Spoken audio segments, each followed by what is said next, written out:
शीघ्र ही द्वारिका की ओर प्रस्थान करेंगे।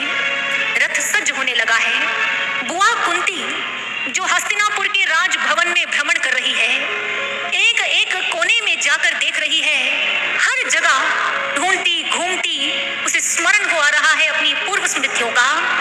कैसे इस हस्तिनापुर में मैं रही और कितना अत्याचार हुआ मुझ पर।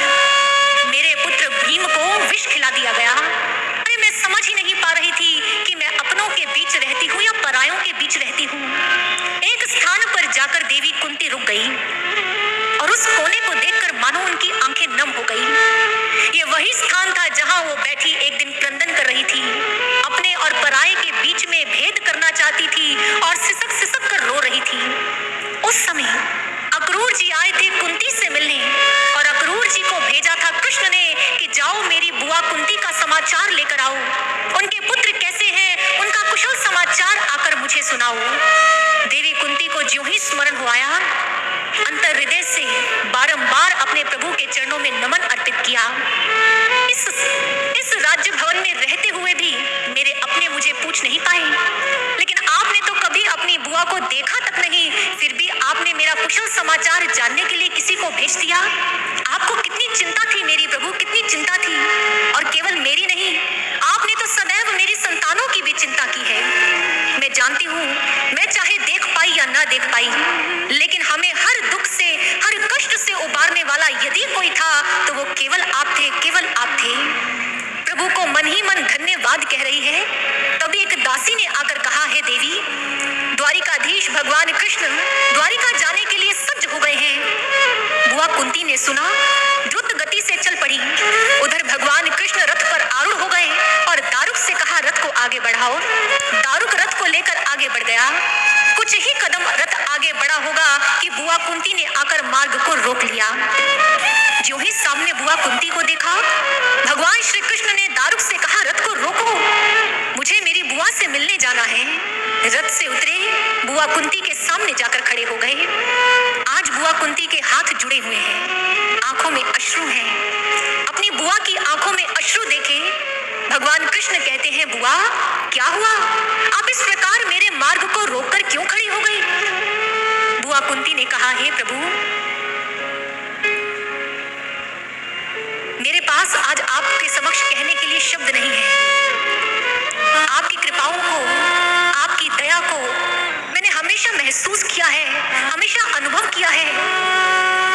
आपके बिना हमारे जीवन का कोई अर्थ नहीं है। जैसे जल के बिना नदी का कोई अस्तित्व नहीं, प्राणों के बिना जैसे शरीर का कोई अस्तित्व नहीं, ऐसे ही कृष्ण के बिना हम पांडवों का कोई अस्तित्व नहीं, कोई अस्तित्व नहीं। इस जीवन का अर्थ आप हो, इस जीवन को चलाने वाले आप हो, इस जीवन को सुरक्षित करने वाले आप हो, हर कष्ट, हर पीड़ा से मुक्ति दिलाने वाले आप हो, मुक्ति दिलाने वाले आप हो।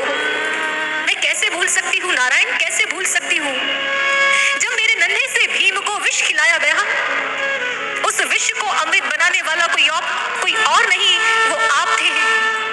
कैसे भूल सकती हूँ।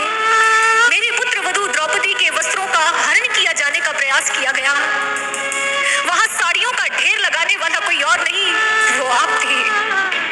महाभारत के युद्ध में अर्जुन के रथ की वल्गा को थाम कर जो खड़ा था, वो सारथी कोई और नहीं, वो आप थे प्रभु, आप थे।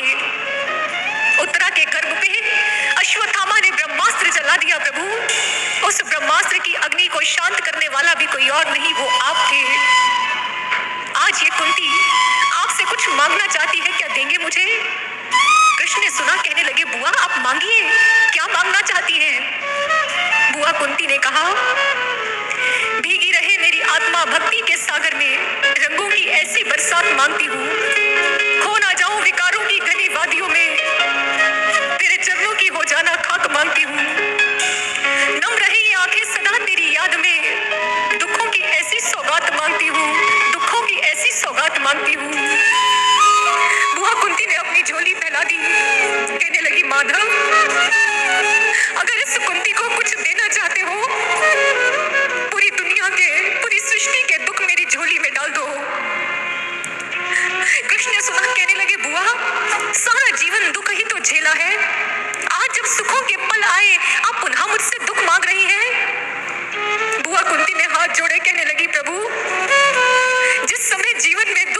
आप हमारे संग थे, मुझे ये सुख नहीं चाहिए।